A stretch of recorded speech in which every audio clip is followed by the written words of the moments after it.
আলহামদুলিল্লাহ মুআজ্জাজ মুহতারাম হযরত রব্বিয়ানি কেরাম যুবক ভাইরা পর্দানিশীন মা ও বোনেরা,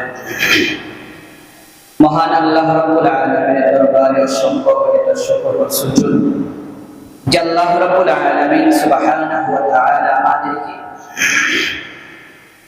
দুনিয়ার সমস্ত ফিতনা ফাসাদ থেকে, দুনিয়ার সমস্ত কাজকাম থেকে ফারেক করে আল্লাহ রাব্বুল আলামিন আমাদেরকে জিলহজ মাসের দ্বিতীয় জুমায় আল্লাহ পাক আমাদেরকে জুমার নামাজ আদায় করার জন্য মসজিদে আসা বসা, কোরআন হাদিসের আলোচনা করা এবং শোনার তৌফিক দান করেছেন। এজন্য আমাদেরকে খুশির জন্য জবান করে শুকরিয়া আদায় করি আলহামদুলিল্লাহ। মুহতারাম হাজিরিন, প্রত্যেক মুমিনের হৃদয়ে লালিত পালিত স্বপ্ন যে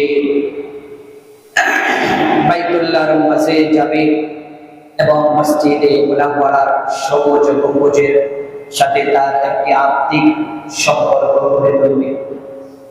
সেলাই বিভিন্ন দুই টুকরো সাদা কাপড় পরিধান করে বাইতুল্লাহ তাওয়াফ করবে। নবীজি সাল্লাল্লাহু আলাইহি ওয়াসাল্লামের রওজার পাশে দাঁড়িয়ে নবীজি সাল্লাল্লাহু আলাইহি ওয়াসাল্লামকে সালাম পেশ করবে। পৃথিবীতে এমন আল্লাহ তাআলা বান্দা-বান্দী আছে যারা বিভিন্ন চেষ্টার মাধ্যমে এবং হৃদয়ে সেই সোনালি লালিত স্বপ্ন বুঝে যাচ্ছে বাইতুল্লাহ যাওয়ার জন্য, কিন্তু দেখা যায় তার আগেই আল্লাহ পাকের ডাক এসে যায়, দুনিয়া থেকে চলে যেতে হয়। তো আমাদের হৃদয়ের সোনালি স্বপ্ন, লালিত পালিত স্বপ্ন যে আমরা একদিন বাইতুল্লাহ যাব, আল্লাহ তাআলার ঘর ওয়াকফ করব, নবীজি সাল্লাল্লাহু আলাইহি ওয়াসাল্লামের রওজার সামনে দাঁড়িয়ে নবীজিকে সালাম জানাবো। কি স্বপ্ন আছে না সবার? সবারই স্বপ্ন আছে, কিন্তু দেখা যায় বিভিন্ন কারণে যাওয়া হয় না। আর্থিক সমস্যা থাকার কারণে চেষ্টা থাকলেও, হৃদয়ের স্বপ্ন থাকলেও যাওয়া সম্ভব হয় না। কিন্তু দয়াময় আল্লাহ তাআলা, মেহেরবান আল্লাহ তাআলা তার বান্দা-বান্দীদের জন্য কিছু আমল রেখেছেন, যে আমলগুলো করলে বান্দা উমরা এবং হজের সওয়াব লাভ করতে পারবে। আমাদের যেহেতু বাইতুল্লাহ যাওয়া সম্ভব হয় না, চেষ্টা থাকলেও সম্ভব হয় না, আল্লাহ পাক আমাদের জন্য কিছু আমল রেখেছেন, যে আমলগুলো যদি আমরা সঠিকভাবে করতে পারি তাহলে আল্লাহ পাক রব্বুল আলামিন আমাদেরকে উমরা এবং হজ পালন করলে যে সওয়াব হয়, ওই সমপরিমাণ সওয়াব আল্লাহ তাআলা আমাদের আমলনামায় দান করবেন। সুবহানাল্লাহ। মুহতারাম হাজিরিন, আজকে সেই কিছু আমল সম্পর্কে আলোচনা করব, যে আমলগুলো করলে আল্লাহ পাক আমাদেরকে হজ এবং উমরার সওয়াব দান করবে। মুহতারাম হাজিরিন, নাম্বার 1, নামাজ আদায়ের জন্য বাসা থেকে ওযু করে বের হওয়া। আমরা যখন পাঁচ ওয়াক্ত নামাজের জন্য মসজিদে আসব, মসজিদে আসার আগে আমার বাড়ি থেকেই নামাজের জন্য প্রস্তুতি নিয়ে পবিত্রতা অর্জন করে ওযু ইস্তেনজা করে আমরা মসজিদে চলে আসব। তো এই সম্পর্কে সুনানে আবু দাউদের 558 নং হাদিসে বর্ণনা এসেছে, নবী উমামা রাসূলুল্লাহ সাল্লাল্লাহু আলাইহি ওয়াসাল্লাম قال من خرج من بيته مطهرا الى صلاه مكتوبه فاجره كاجر الحاج المحرم ومن خرج الى تسبيح الضحى لا ينسبه الا اياه فاجره كاجر المعتمر وصلاه على اثر صلاه لا لغو بينهما كتاب في عليين। হযরত আবু উমামা রাদিয়াল্লাহু আনহু থেকে বর্ণিত, আল্লাহর নবী সাল্লাল্লাহু আলাইহি ওয়াসাল্লাম বলেন, যে ব্যক্তি ফরজ নামাজের জন্য ওযু করে ঘর থেকে বের হবে, আল্লাহ পাক রব্বুল আলামিন সে ব্যক্তিকে একজন ইহরামদারী হাজির সমপরিমাণ সওয়াব দান করবে। সুবহানাল্লাহ।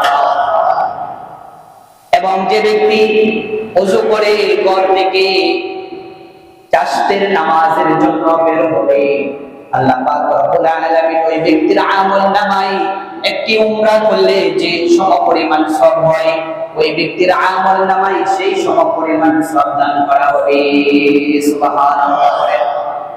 এবং যে ব্যক্তি এক ওয়াক্ত নামাজ আদায়ের পর আরেক ওয়াক্ত নামাজের মধ্যবর্তী যে সময়টুকু আছে, এই সময়টুকুর মাঝে যদি কোনো অনার্থক কথাবার্তা, কোনো বাজে কাজ না করে, তাহলে আল্লাহ পাক রব্বুল আলামিন ওই ব্যক্তির আমল নামাকে সর্বোচ্চ মর্যাদা স্থান আল্লাহ তাআলা ইল্লিয়িনের মধ্যে লিপিবদ্ধ করে দিবে। সুবহানাল্লাহ। আল্লাহ নবী সাল্লাল্লাহু আলাইহি ওয়াসাল্লাম বলেন, যে ব্যক্তি ফরজ নামাজের জন্য ঘর থেকে ওযু করে বের হয়, আল্লাহ পাক রব্বুল আলামিন ওই ব্যক্তির আমল নামায় একজন ইহরামদারী হাজী হজ করলে যে পরিমাণ সওয়াব হয়, আল্লাহ তাআলা ওই সমপরিমাণ সওয়াব ওই বান্দার আমল নামার মাঝে দান করা হয়। সুবহানাল্লাহ। এবং যে ব্যক্তি স্বাস্থ্যের নামাজের জন্য বের হয়, আল্লাহ পাক রব্বুল আলামিন ওই ব্যক্তির আমল নামায় একটি উমরা করলে যে পরিমাণ সওয়াব হয়, ওই সমপরিমাণ সওয়াব আল্লাহ তাআলা ওই ব্যক্তির আমল নামার মধ্যে দান করা হয়। সুবহানাল্লাহ। এবং নবীজি বলেন, যে ব্যক্তি এক ওয়াক্ত নামাজের পর আরেক ওয়াক্ত নামাজের মধ্যবর্তী সময়টুকুর মাঝে কোনো বাজে কাজ না করবে, কোনো অনর্থক কথাবার্তা না বলবে, আল্লাহ তাআলা ওই ব্যক্তির আমল নামাকে ইল্লিয়িনের মধ্যে লিপিবদ্ধ করে দিবে। সুবহানাল্লাহ। তাহলে আমরা যদি ওযু করে ফরজ নামাজের জন্য বাসা থেকে বের হই, ফরজ নামাজের জন্য যদি ওযু করে বাসা থেকে বের হই, তাহলে আল্লাহ পাক রব্বুল আলামিন একজন ইহরামদারী হাজীর সমপরিমাণ সওয়াব আল্লাহ তাআলা আমাদের আমল নামায় দান করবে। সুবহানাল্লাহ। এই হচ্ছে এক নাম্বার আমল। দ্বিতীয় নাম্বার আমল হচ্ছে ইশরাকের নামাজ আদায় করা। ইশরাকের নামাজ কখন আদায় করা হয়? ফজরের নামাজের পর, সূর্য উদিত হওয়ার পর যে নামাজ পড়া হয়, সেই নামাজকে বলা হয় ইশরাকের নামাজ। ফজরের নামাজের পর যখন সূর্য উদিত হয়, সূর্য উদিত হওয়ার 10 থেকে 15 মিনিট পরে আমরা যে নামাজ আদায় করি, সেই নামাজকে বলা হয় ইশরাকের নামাজ। তো জামে তিরমিজির 586 নং হাদিসে বর্ণনা এসেছে, আন আনাস ইবনে মালিক قال قال رسول الله صلى الله عليه وسلم من صلى الغداة في جماعة ثم قعد يذكر الله حتى تطلع الشمس ثم صلى ركعتين كانت له كأجر حجة وعمرة قال رسول الله صلى الله عليه وسلم তাম্মাতিন হযরত আনাস ইবনে মালিক রাদিয়াল্লাহু আনহু থেকে বর্ণিত, আল্লাহর নবী সাল্লাল্লাহু আলাইহি ওয়াসাল্লাম বলেছেন, যে ব্যক্তি ফজরের নামাজ জামাতের সাথে আদায় করে তারপর সূর্য ওঠা পর্যন্ত মসজিদের মাঝে বসে থাকে এবং জিকির আজকার করে, তারপর সূর্য উদিত হওয়ার পর 2 রাকাত নামাজ আদায় করে, আল্লাহ পাক রব্বুল আলামিন ওই ব্যক্তির জন্য একটি হজ ও একটি উমরার সমপরিমাণ সওয়াব দান করা হয়। সুবহানাল্লাহ। তো যে ব্যক্তি ফজরের নামাজ জামাতের সাথে আদায় করার পর মসজিদে বসে জিকির আজকার করবে এবং সূর্য উদিত হওয়ার পর 2 রাকাত ইশরাক নামাজের আদায় করবে, আল্লাহ তাআলা ওই ব্যক্তির আমল নামায় একটি হজ এবং একটি উমরা করলে যে সওয়াব হয়, সেই সমপরিমাণ সওয়াব আল্লাহ তাআলা ওই বান্দার আমল নামার মধ্যে দান করা হয়। সুবহানাল্লাহ। তো আমরা ফজরের নামাজের পর তো আর কোনো কাজ কাম থাকে না, দেখা যায় হাঁটাচলা করি, বাড়িতে বসে থাকি।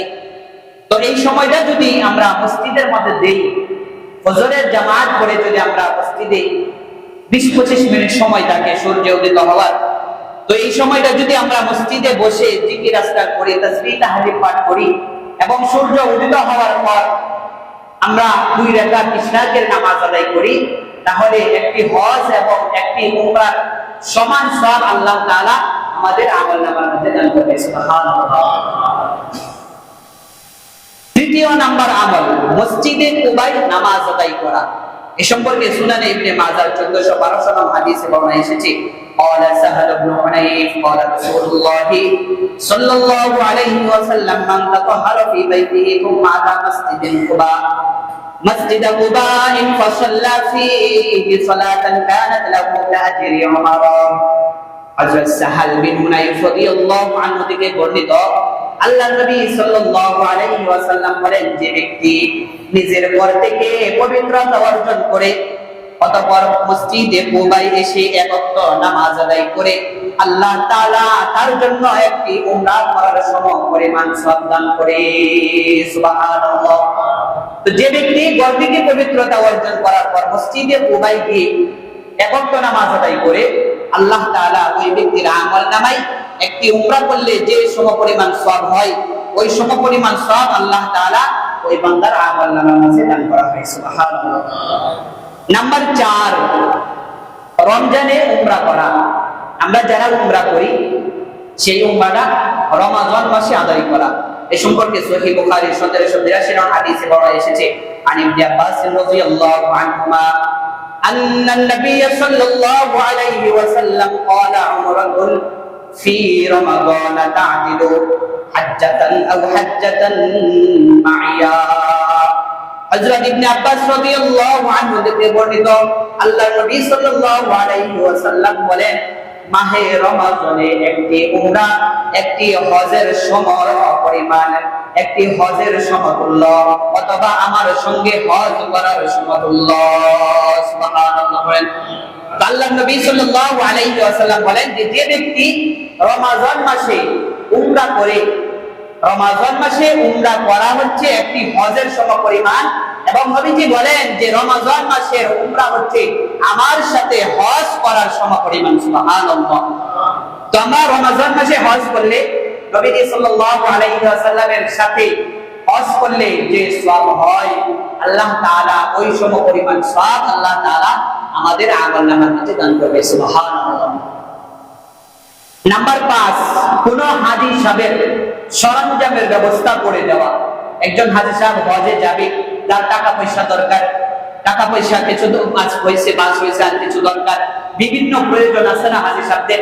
তো এই হাজী সাহেবদের যারা সরঞ্জামের ব্যবস্থা করে দিবে তাদেরও আল্লাহ পাক রব্বুল আলামিন সওয়াব দান করবে। এই সম্পর্কে সহিহ ইবনে খুজাইমার 2064 নং হাদিসে বলা, এবং আল সুনানুল কুবরা লিল বাইহাকির 3316 নং হাদিসে বলা এসেছে, আন যায়েদ ইবনে খালিদ আল জুহাইনি قال قال رسول الله صلى الله عليه وسلم من حاج خازيا او جهز حاجا او خلفه في اهله او فطر صائما كانت له مثل اجرهم من غير أن ينتقص من أجيرهم شيء। হযরত যায়েদ বিন খালিদ আল জুহানি বলেন যে আল্লাহর নবী সাল্লাল্লাহু আলাইহি ওয়াসাল্লাম বলেছেন, যে কোন ব্যক্তি কোন মুজাহিদ কিংবা কোন হাজী সাহেবের সরঞ্জামের ব্যবস্থা করে দিবে অথবা তার পরিবারের খোঁজ খবর রাখবে, আল্লাহ তাআলা ওই ব্যক্তির এবং কোন রোজাদার ব্যক্তিকে আল্লাহ ইফতার করাবে, সে তার সমপরিমাণ সওয়াব লাভ করবে। সুবহানাল্লাহ।